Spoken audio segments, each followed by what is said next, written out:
আজি আমি এই ভোলাটাৰ ১ নম্বৰ ভোলাটাৰত নিৰ্বাচনী সভা কৰি নেক্সট আমাৰ নিৰ্বাচনী সভা আছিলে টেংকি বস্তিত আমি গৈ আছিলোঁ অন দ্য ৱে।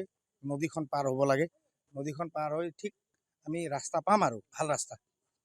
তাত কেইজনমান যুৱক, প্ৰায় ২০-২৫জনীয়া দলৰ যুৱক ৰৈ আছে, আমাৰ ৰাস্তা বন্ধ কৰিলে। মোৰ ফ্ৰণ্টত আছিলে আমাৰ এজনী কৰ্মকৰ্তা বাইদেউ এজনী, তেখেতৰ গাড়ীক ৰখাই পেলাই অকণমান মিছবিহেভ কৰিলে আৰু ইয়াত ক'লে যে আপোনালোকে যদি বিজেপি দলৰ হয় আপোনালোকে ইয়াত নিৰ্বাচনী প্ৰচাৰ কৰিব, এই গাঁৱত যাব নালাগে। কি কাৰণত নালাগে, কিবা তৰ্কা বিতৰ্ক হ'ল তাত। তাৰপিছত ঠিক আছে আমি নাযাওঁ বুলি আমি যেতিয়া উভতি আহি আছোঁ, উভতি আহি থাকোঁতে এটা চক আছে, যি চকৰ পৰা আমি লেফ্টে ল'লে আমি এখন মানে মেইন ৰাস্তাত আহি পাম। জাষ্ট লেফ্ট লোৱাৰ লগে লগে তেখেতসকলে আমাৰ ওপৰত আক্ৰমণ কৰিলে, ৰডেৰে শিলেৰে আক্ৰমণ কৰিলে। যেতিয়া আক্ৰমণ কৰিলে কি হ'ল বুলি যেতিয়া ভাইটিয়ে ওলাই মানে যাবলৈ খুজিছিলে, ভাইটিৰ ওপৰত আক্ৰমণ কৰিলে। আমাৰ সৰু এটা ভাইটি আছিলে লগত, তাৰ ওপৰত আক্ৰমণ কৰিলে। এইটো অতি দুৰ্ভাগ্যজনক। BTC যে এতিয়াও যে সেই অৱস্থাতে BTC আছে আমি ভবা নাছিলোঁ। আমি ভাবিছিলোঁ যে BTC ডেভেলপ হ'ল, BTC সুন্দৰভাৱে আগুৱাই গৈ আছে।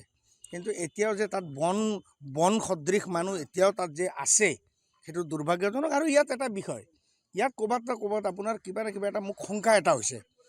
4 দিন আগত মই ইয়াত এটা মিটিং কৰিবলৈ আহিছিলোঁ। যেতিয়া মই তাত ছাত্ৰ সন্থাৰ ল'ৰাৰ লগত বহি আছিলোঁ, এজন UPPLৰ চেয়াৰমেন, তাৰ নাম কি নাম, ৰাজীৱ তামাং বোলা মানুহটোৱে মোৰ ওপৰত মিছবিহেভ কৰিছে, মোক এটাক কৰিবলৈ তাতেও খুজিছিলে, কিন্তু তেওঁ নোৱাৰিলে। সেই গতিকে আজি এই ঘটনাটো ক'ৰবাত না ক'ৰবাত তেওঁ জড়িত থকা বুলি মোৰ শংকা হৈ আছে। আৰু ইয়াত কেৱল তেওঁ জড়িত নহয়, ইয়াত বহুত দূৰলৈকে তাৰ আছে। আৰু ইয়াত কি কাৰণত এই ঘটনাটো হৈছে সেইটো মই অকণমান উমান পাই আছোঁ।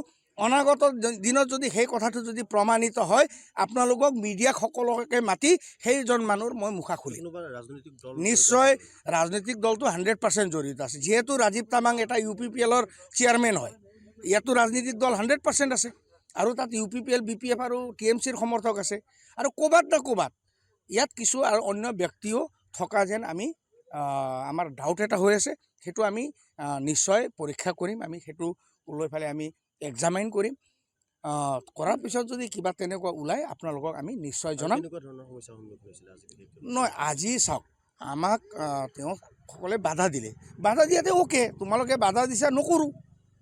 চাওক, এইখন গণতন্ত্ৰ দেশ হয়। গণতন্ত্ৰ দেশত যিকোনো দলৰ, সৰু ডাঙৰ যিকোনো দলক নিজৰ যিখিনি আমি দলীয় হিচাপে আমি কি কৰিম অনাগত, সেইটো ৰাজ্যক আমাৰ চবৰে অধিকাৰ আছে। সেইটো আপোনাৰো আছে, আমাৰো আছে, তেখেতসকলৰো আছে। কিন্তু আমি আমাৰ অধিকাৰ সাব্যস্ত কৰিব যাতে তেখেতসকলে বাধা দিলে, তেখেতসকলৰ বাধা আমি মানি ল'লোঁ। কিন্তু খেদি আহি যে আমাক আক্ৰমণ কৰাটো, এইটো ক'ৰবাত না ক'ৰবাত কোনোবা জড়িত আছে, নিশ্চয় জড়িত আছে। ইয়াত মোৰ গাড়ী ভাঙিছে, যথেষ্ট ক্ষতিসাধন কৰিছে, আৰু মোৰ লগত থকা ল'ৰা এজনক এটেক কৰিছে।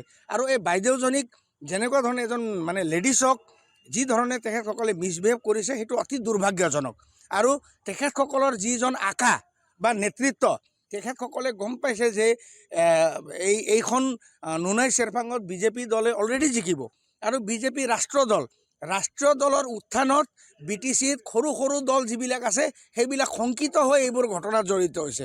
আমি গম পোৱা মতে আজি ওদালগুৰিৰ বিভিন্ন জেগাত এনেকুৱা ঘটনা হৈছে। সেইটো কি কাৰণত হৈছে?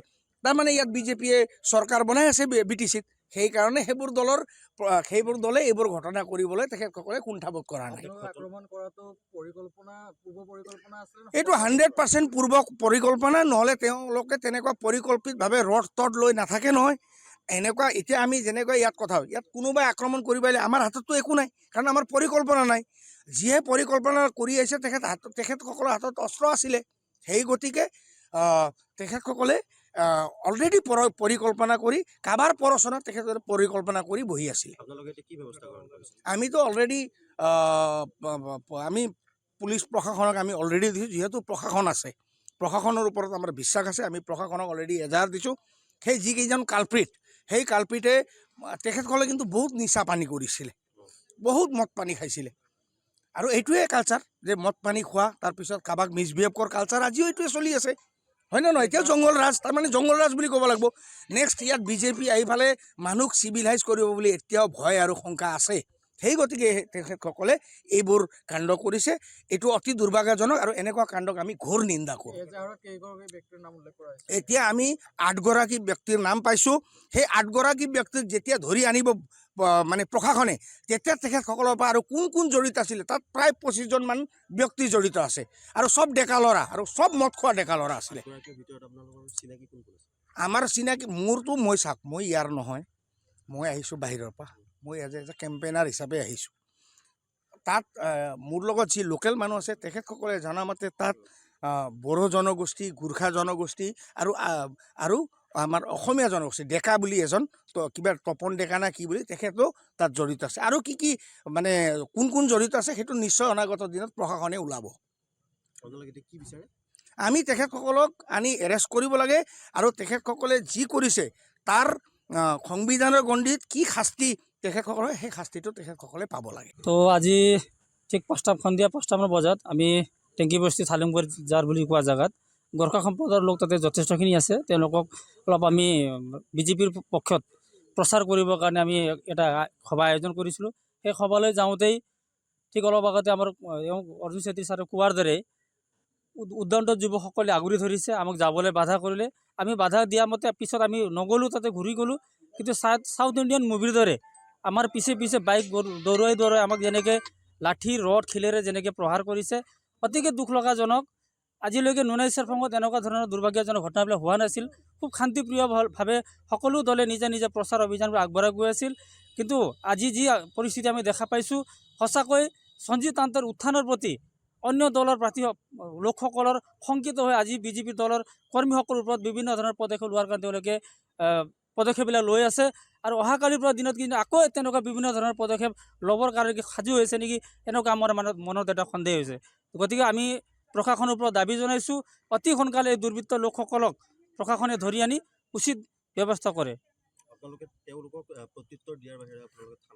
আমি একো প্ৰত্যুত্তৰ দিয়া পৰিস্থিতি নাই তাতে 25-30জন উদ্যন্ত যুৱক আমি ভদ্ৰলোক এজন তেওঁৰ লগত কাৰ্য কৰিব যাব নোৱাৰোঁ আমি চিধাকৈ গাড়ী ঘূৰাই লৈ আহিলোঁ ঘূৰাই লৈ আহোঁতে কমেও 4 কিলোমিটাৰ ৰাস্তালৈকে আমাৰ পিছে পিছে আহি সঞ্জীৱ তান্ত্ৰী মুৰ্দাবাদ গো বেগ লগাই আমাৰ গাড়ীত শিল মাৰি বিজেপি গো বেগ এনেকৈ শ্লোগান মাৰি প্ৰায় 3 কিলোমিটাৰ পিছলৈকে আমাৰ পিছে পিছে খেদি আহিলে ইয়াতে বেছিভাগ আমি গম পোৱাত যিকেইটা নাম পালোঁ আমি ইয়াতে UPPLৰ বেছিভাগ জড়িত আছে আৰু 1-2জন যুৱক আমি TMC দলৰ পৰাও থকা বুলি আমি গম পাইছোঁ বৰ্তমানলৈকে যিকোনো খবৰৰ বাবে যোগাযোগ কৰক 7099017330 লগতে 7099017110 নম্বৰত